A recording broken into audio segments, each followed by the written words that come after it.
I'm Darren Barber. I was born in Miami, Florida. I'm one of 7 kids, and I'm the youngest. I'm the second to the youngest. So my parents are originally from Georgia, and they were doing a lot of actually migrant worker type of stuff. So that's what gravitated or took them from Georgia down to Florida. So I remember being raised there and growing up as a small kid, seeing them working in the fields and different things along those lines. And as a kid, during the summers out of school, I worked in the fields picking tomatoes, picking beans, the whole nine yards. And I quickly at that point saw that I definitely need to do something different. So I tried to focus on school as much as possible, but as I started to progress through high school, I saw college is not going to be for me. And why was that? Well, it's it was really from with my other siblings and with my parents, education wasn't an emphasis like that. It was more so an emphasis on hard work, earning and being able to take care of yourself. And because I was actually later on down the line was the first in my family to graduate from college. Eventually move into a master's degree and all types of IT certifications and things along those lines. But those were after the military, once I got out. But it wasn't a lot of emphasis on the educational aspect. It was more so on just hard work, get out there and do the things that you need to do to be able to take care of yourself and potentially take care of your family at one point. I remember coming home telling my my mom and dad, hey, look, I'm going to join the military. I'm going to join the Army. And they were like, we don't see you in the Army. Why did they say that? Were I think they were basing it on how I performed out doing the manual labor. And it's not that I wasn't willing to work hard and different things along those lines, but they can see that I had a disdain for it. So, and with them not knowing anything about the military, they just didn't see me there.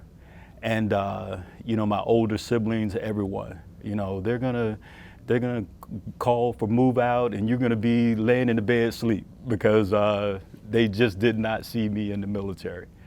And I told them, I said, hey, look, this is what I'm gonna do. So I actually joined the military before my senior year.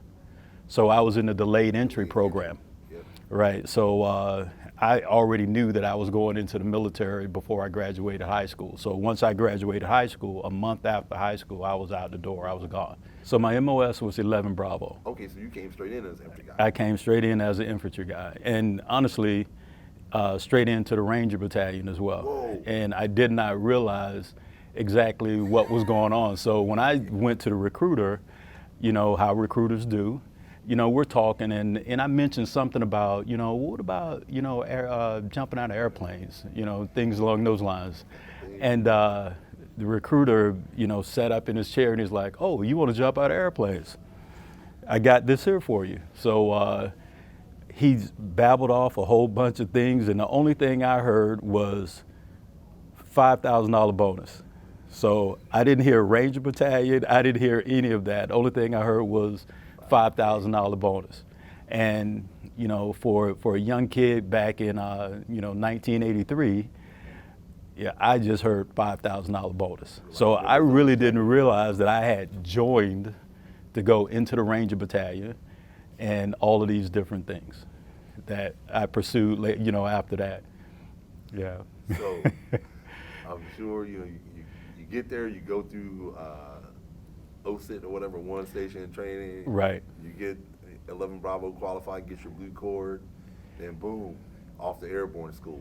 Anything interesting about that, or like you just like, all right? The thing about airborne school was that you're always lining up based upon your last name, your Yeah. alphabetical order. Yeah. So my last name being Barber, I was always at the front. And it was a young lady that was in airborne school with me, and her last name began with an A, and she was right there in front of me, and she probably came to about here. Sternum. Right. And every time it was time for us to jump out of that airplane, I'm always looking down at her. And I said, okay, if she's gonna do this there, I'm gonna do it as well. So that's really what got me through airborne school. My first jump, I remember landing on the ground. I don't remember going out of the airplane, but every jump after that, it was always, my focus was on the young lady in front of me. She inspired me, to take that step out of that airplane. First time being in an airplane. So, the farthest I have ever gone was from Florida back up to Georgia to visit family and different things along those lines. And every time we did that, we drove.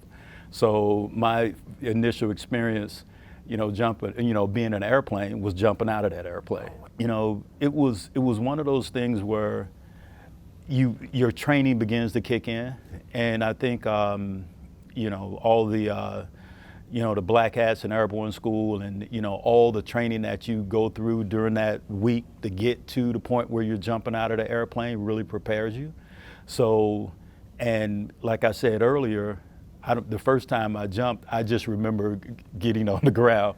So my training had to kick in to get me there. I mean, if we go through looking at basic training where, it's probably 50-50, Yep. then going to airborne school, then it goes down to maybe 25%, and then getting to the Ranger Battalion is right, 1%, and so it was a progression of looking around, being that only one, and once I got there, the name of it, they used to call it the last white man's heaven. Yeah. Because it was that few, and there was an effort to keep it that way. Yep.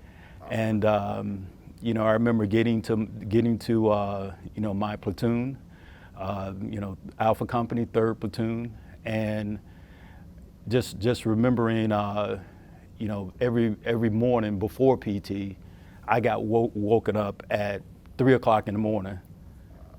Get your ruck, we're going on a ruck run. And, just going out, being smoked and different things along those lines. You got extra love. Right, exactly. You got some extra love.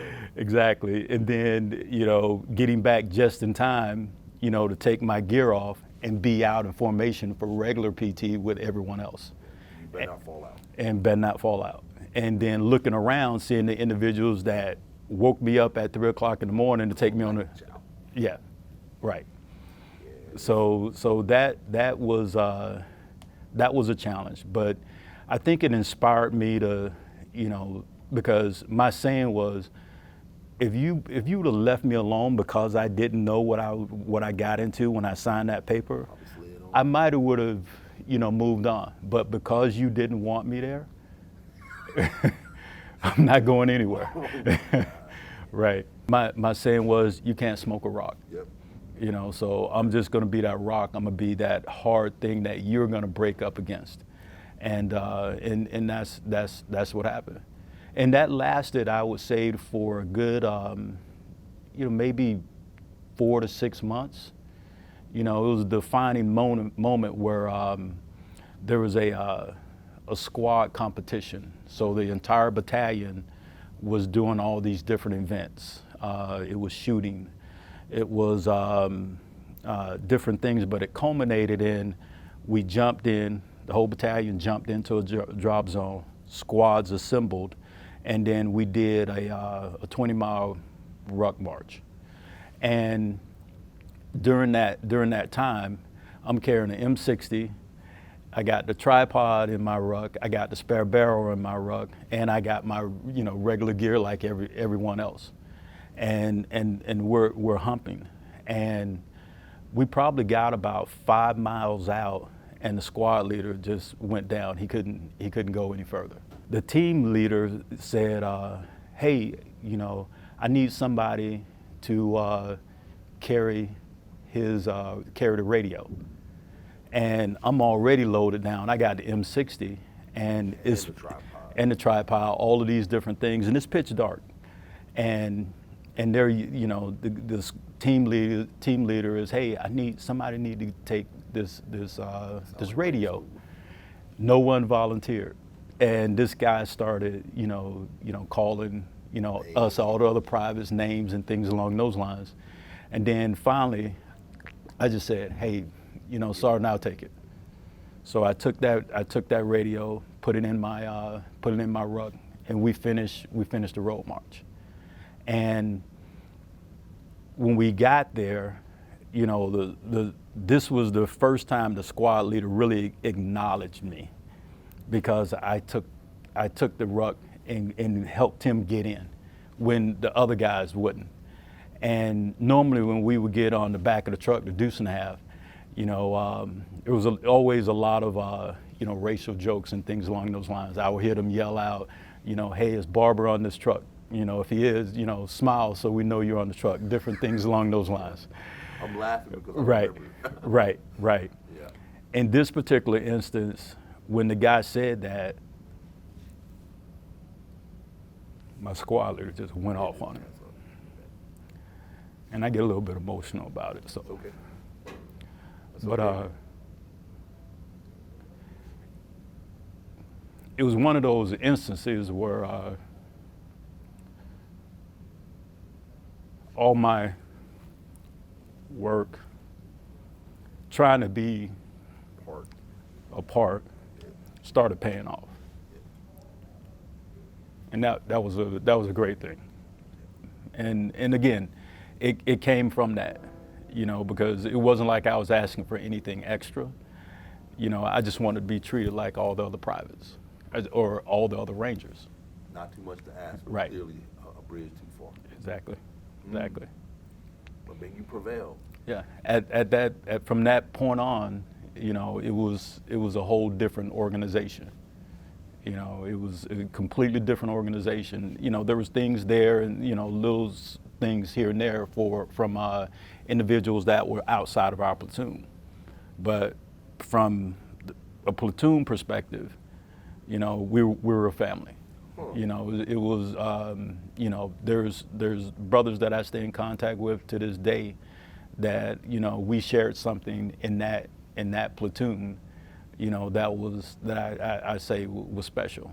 But I had to get to that point of being able to share in that, you know, commonality of all of us being, you know, looked at as just Rangers. I spent 6 years, you know, in the Ranger Battalion. Whoa. So going from private, you know, within a year, you know, after that incident, you know, I was selected to go to Ranger School.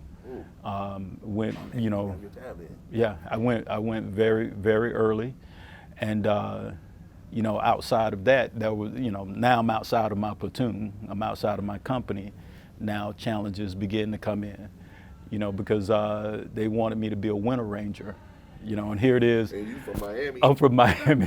I had never seen snow, and here it is.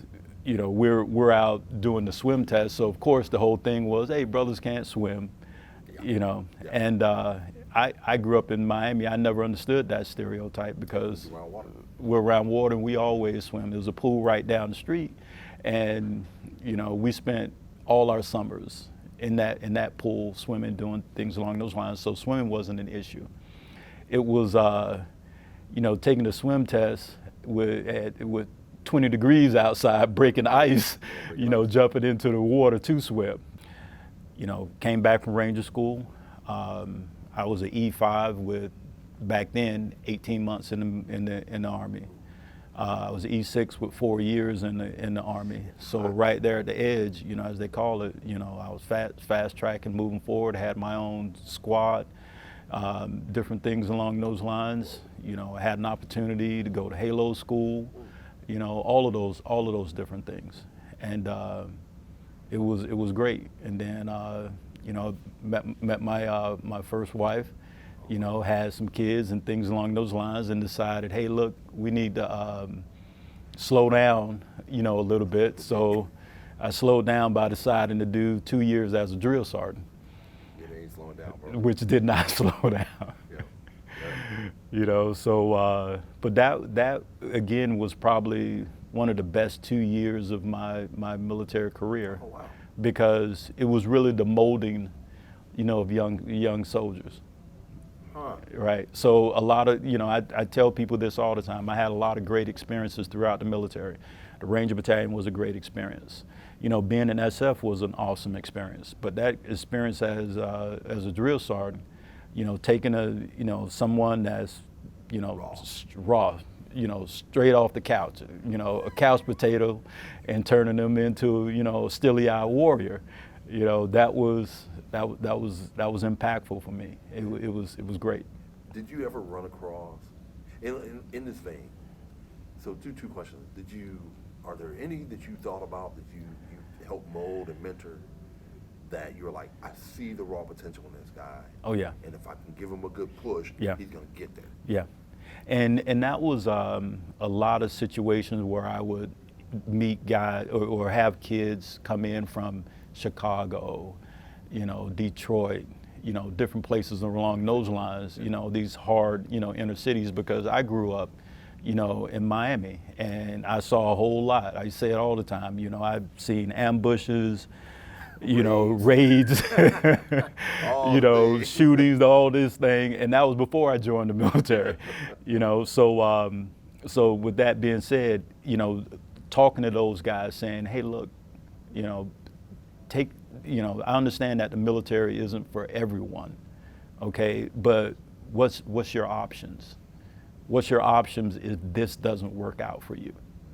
And I think talking to them from that perspective, you know, I saw, you know, I won some, I won the majority, but I lost a few. But talking to them from that perspective, you know, I definitely saw, you know, a light switch just, you know, just come on, and see them really take being in the military serious as an option to what they would have to go back to. When we had 10 people of color in the whole Ranger Battalion, we used to always say, "Oh man, we're deep," you know, we're coming up. And you know, during that time, we had you know, a black company commander, Captain Brooks. I think he went on to I remember him. yeah, get a star. Yep, and he had a brother. Yep. You know, that went on to do very well, you know, got multiple stars and so forth. And, you know, we also, before I left, my platoon sergeant was black as well. So he came from Charlie Company. He got made the list, the E7 list, and he came over to, you know, our platoon. They were like, we're gonna break y'all up. Yeah, and I remember the moment, because there was one, you know, E6 that was there, and he wanted the platoon. And, you know, I remember it like it was yesterday. He goes, you know, the first sergeant called all the squad leaders in and say, hey, look, we're getting, you guys are getting a new platoon sergeant. And this guy, you know, was upset. And he goes, yes, this guy, you know, Fred Reed, who also became Special Forces later on down the line. We were really good friends. He passed away a few years ago. But Fred Reed, he's gonna be the platoon sergeant. And the first sergeant goes, he's black. Like, right. And, right. And literally, excuse my language, but the guy that thought he was gonna get it, and he said, and he's a nigger. Not just black. Right. Right. Wow. You know, and then automatically everyone looked at me, you know, and I'm like, yeah, he is. I mean, I guess. And I know him, you know, so, you know, and he came over to the platoon, and he, you know, he constantly bumping heads with that guy, but eventually that guy, he left. You know, he could not, He couldn't take Sad. it, and he literally lasted for about a month. I left from being a platoon sergeant and went to 4th RTB and became a Ranger instructor. Yeah. And Oh, wow, so you were killing. yeah, Oh. yeah. So I saw, guys that I put through basic training. Now I'm putting through Ranger school. Oh, you were giving out a lot of major plus goes? Is that Right. Yeah. I'm just playing. Yeah. So running into a lot of folks, and then once I went to Fort Bragg and being around infantry bases and things along those lines. So I was pretty much everybody was infantry. So Fort Benning, Georgia is where I did my 2 years as a drill sergeant. So it was an infantry post. So that's what we saw, infantrymen. I mean, and that's why I wore everything on my uniform. Yeah, exactly. So I wore my triple canopy. I wore my Pathfinder, my EIB, my Master, Master Jump Wings, Halo Jump Master, all of those. My drill sergeant, everything. I wore it all on my uniform. So and going through the PX, just like you said, a lot of folks would stop me and say, "Wow, how did you do all this? What did you think about it?" and things along those lines. Because I did want to be that walking billboard to show folks that if I can do it, you can do it too. There's nothing special about me. I just want you to know and believe in yourself. If I can do it, you can do it as well. So probably about I did about a year and a half as a RI, and said I want to get back into the action of things. Right. I want to go back to being operational, but I didn't want to go back to the Ranger Battalion. I wanted to kind of move forward. Yep. And that's when I chose, I'm gonna go SF. No one tried to talk me out of it. Jerome Taylor, who was in here with me, that's been my my best friend from starting out in the Ranger Battalion. Whoa. Right. So we both started out in the Ranger Battalion. I was probably about 3 or 4 months ahead of him, but if we backed up, I met him walking. I had already made it to my company. He was going through, the I forget what they call it. Before you come to the Ranger, before you come in, you go through. It's not a pre-Ranger, but it's A rip and rope. Yeah, it's something along those lines before you get to before you come to the Ranger Battalion. It's RASP now. Right. And rope, now it's RASP. Yep. The Ranger Assessment and Selection Program. Exactly. So when I saw him, he was walking from the PX, and Was he looking raggedy? Yeah. and I stopped. I was walking with some of the other guys, and I stopped, said something to him, and we just started talking. And then we just started sharing information on, hey, look, this is what you need to expect. Here's what's going to happen. All of these different things, and we followed each other's career and challenged each other. Pretty much our since we've met one another. So we both came in the Ranger Battalion. I went drill sergeant. He went drill sergeant. Okay. I went Special Forces. He went Special Forces. And we even ended up on the same Special Forces ODA. What? Yeah. I was gonna say y'all probably split when it came to picking your groups. So y'all went to the same group. We ended up on the same same military free fall team. When you asked, was it anyone who kind of influenced me to go Special Forces? We always stayed in contact, and I was like, man, I'm thinking about going SF. Well, you go, I'm going. So and that's what we did. And the thing is, the challenge centered around, the racial aspect of things again. Ooh, but I didn't think of that. Explain right. That. Well, so it was multiple negatives. Whoa. And I say it was multiple negatives from the fact that, yes, the racial thing. It was also Dark skin, right. Stood out. And it's also the fact that I was E6 promotable.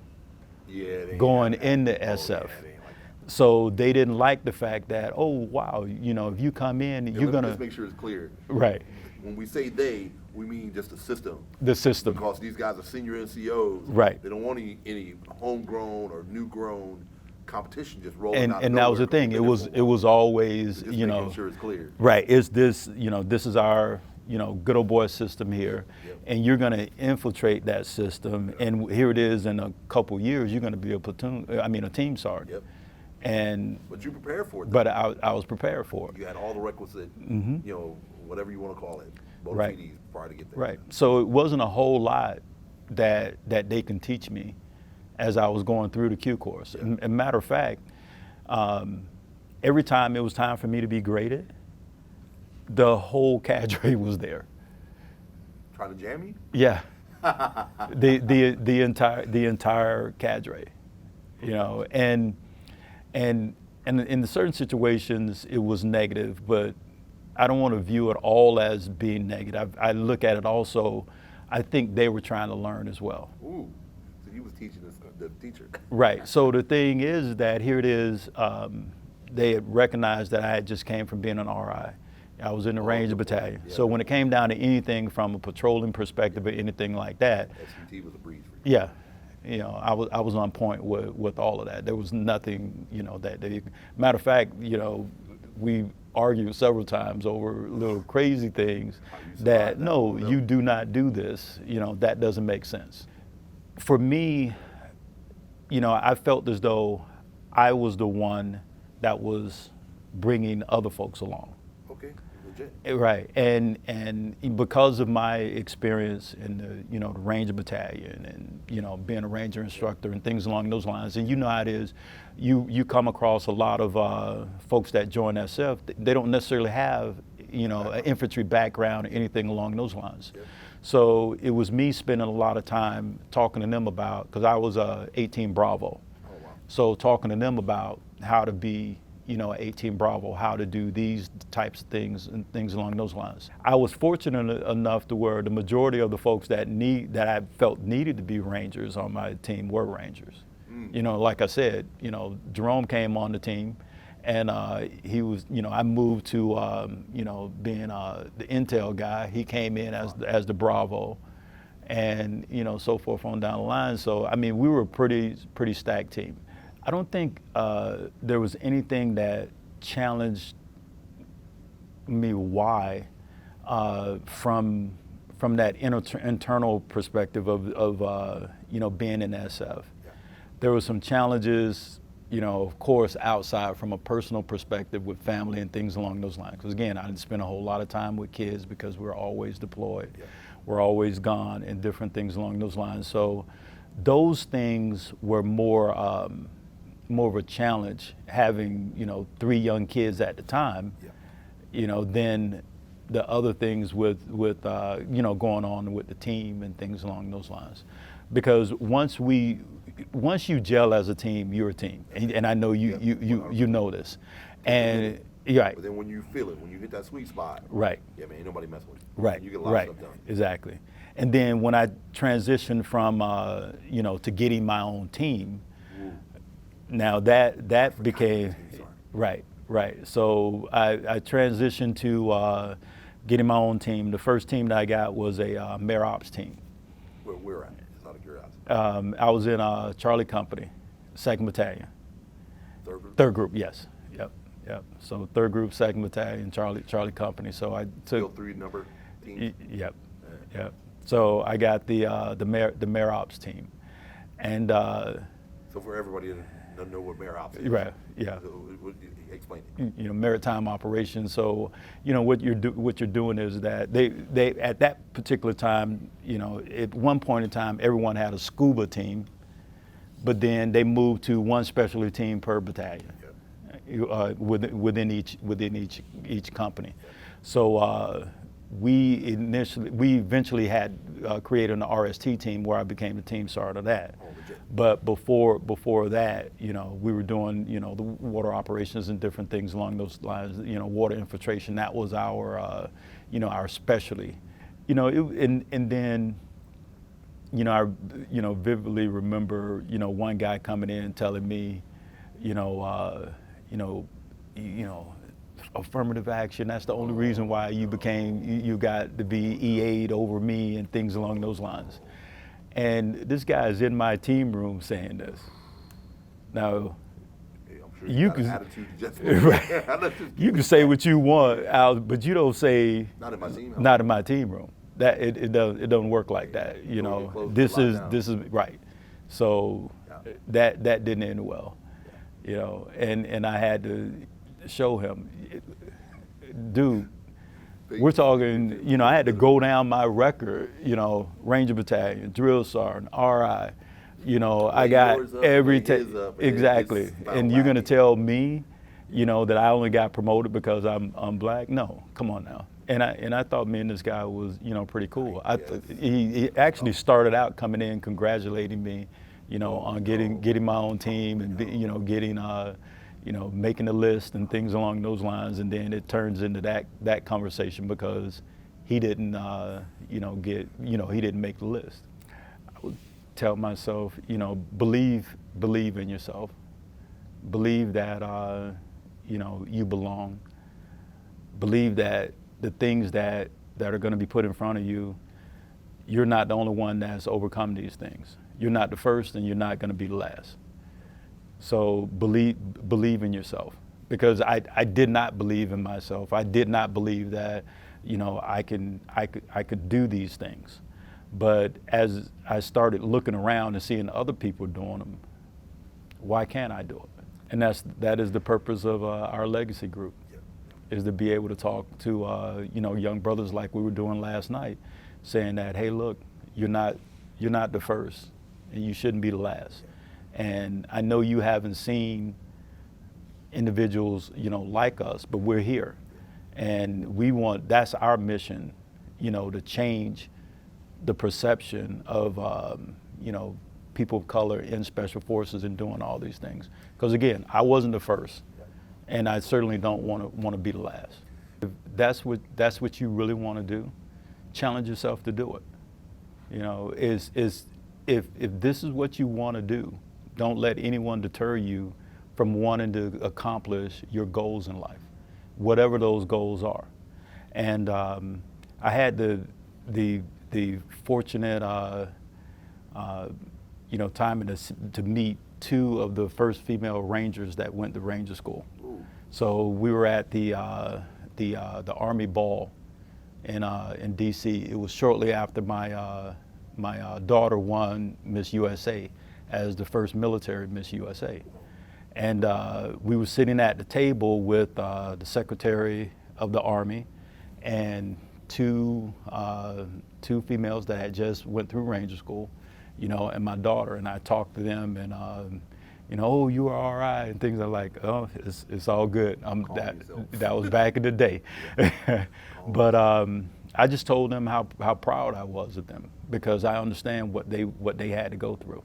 You know, both from a physical perspective, but from a mental perspective as well, of being the first. It all really comes down to, you have a mission.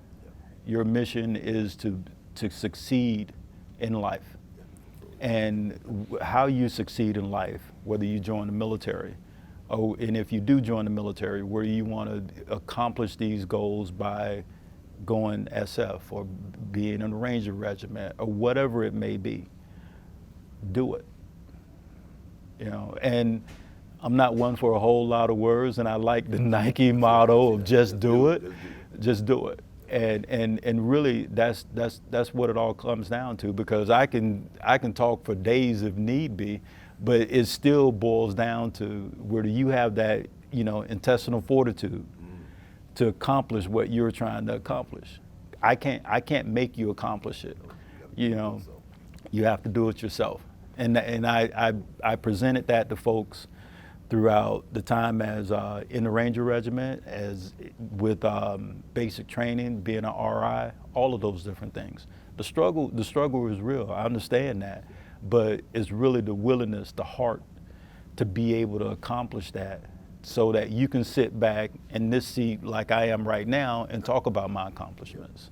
The best parts of my career was being able to give my kids the opportunities that they have that I didn't have, and inspire them to, to go after their goals and accomplish the missions that they set forth in doing. Because as we talked earlier, my parents and family didn't really think that I could make it in the military. You showed them. With all my kids, I'm proud of each and every one of them. My oldest three all served in the Army, and like I said, one of my daughters was the first military Miss USA. My youngest son, he just won the NCAA Division III basketball championship. He was the MVP of the game. Hit the last shot, 4 seconds left in the game, ball left his fingers, and boom, backboard in, they win the championship. Things dreams are made of. And the military afforded me the opportunity to be there and support them with all the things that they've done. So, we said earlier, the military is not for everyone, but it was for me. And I utilized that as a stepping stone to break all the cycles, all of them to have college degrees. I was the first in my family, but all of them have at least a bachelor's degree.